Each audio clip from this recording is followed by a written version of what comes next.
Adilabad rural మండలం రాంపూర్లో Renuka cement భూ నిర్వాసితులు ఆందోళనకి దిగారు. ఫ్యాక్టరీకి ఇచ్చిన భూములు తమకు తిరిగి ఇచ్చేయాలంటూ నిరసనకి దిగారు. బీజేపీ నేత సుహాసిని రెడ్డి ఆధ్వర్యంలో ఎడ్ల బండితో ఫ్యాక్టరీ భూముల వరకు ర్యాలీ నిర్వహించారు.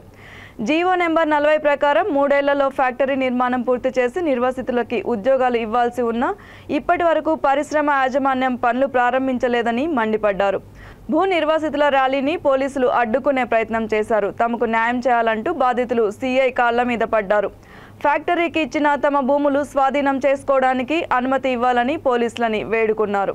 ఈ సందర్భంగా భూ నిర్వాసితులకి పోలీసులకి మధ్య తోపులాట జరిగింది. పురుగుల మందు డబ్బాలతో భూ నిర్వాసితులు ఆందోళన చేయడంతో పరిస్థితి ఉద్రిక్తంగా మారింది.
ఆదివాసులు కాలేజీ కూర్చున్నారు, పోలీసు వెహికల్ ఎక్కి కూర్చున్నారు మీద